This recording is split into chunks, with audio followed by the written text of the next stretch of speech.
The property that you see behind us is over 1 acre that is valued at over 100 million Kenya shillings.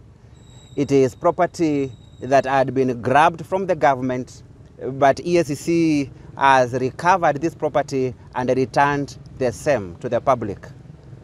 The property in question belongs to the Ministry of Housing, but it was leased to various government institutions, including the judiciary, where we have residential premises for judicial officers and other government officers in this area.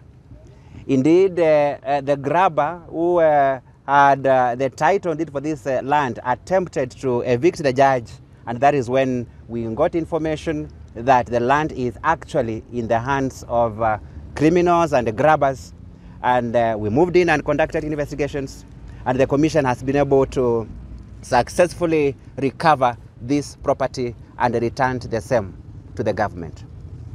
The property that has been recovered here is not the only one that EACC is dealing with. The commission is in court here in Machakos pursuing the recovery of various other properties that are currently in the hands of grabbers. It is estimated that the government land and the houses that are in the hands of criminals and grabbers is over 1.2 billion, and those are the cases that EACC has taken to court in relation to this region, and I'm talking about Machakos and the neighboring counties. At the moment, EACC is already in court with the active cases worth 1.2 billion in relation to various properties, and I can give some examples. Part of the plots and the government land we are pursuing recovery in court includes 13 plots that belong to the prisons department. Somebody has a title deed for the prison land in this town. We are also pursuing recovery of around 5 acres of semi-primary school in Mlolongo, valued at around 300 million alone. In Kitui, we have land belonging to the visually impaired persons that has been grabbed by a church in that area, worth 115 million. EACC is in court pursuing recovery of that land. Cumulatively, the cases that are pending in court seeking recovery of grabbed land and the return of the same to the public are valued at about 1.2 billion Kenya shillings. Besides recovery of land, the commission is undertaking investigations in matters related to crime for the purposes of prosecution of culpable persons, and we do have cases relating to the county executives and the county assemblies in each of the counties that are covered by the participants we have today. We have cases relating to Kitui, we have cases relating to Makueni, and we have cases relating to Machakos County. These cases are at various stages of investigations. Some are pending review by the DPP, while others are in court.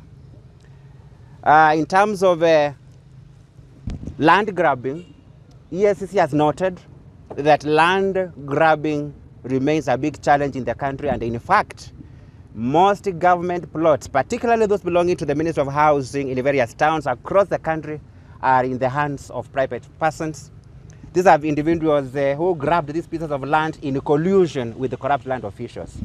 And therefore, these government plots, cumulatively, could even be more than what the government of Kenya requires for the affordable housing project.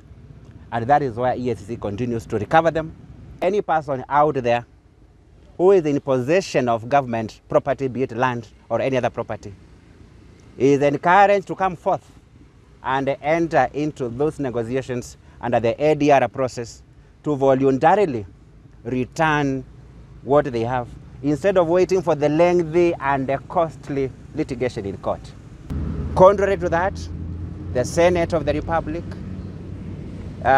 proposes in the bill to have EACC removed as an implementing agency, and that responsibility vested in the private entities themselves.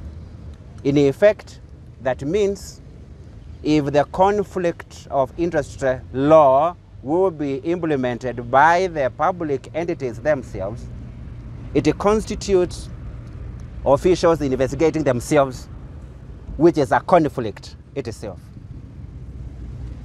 More worrying, and this is a concern that EACC has made known to the National Assembly, is the fact that the Senate proposed in the bill to amend existing laws by way of repealing existing provisions.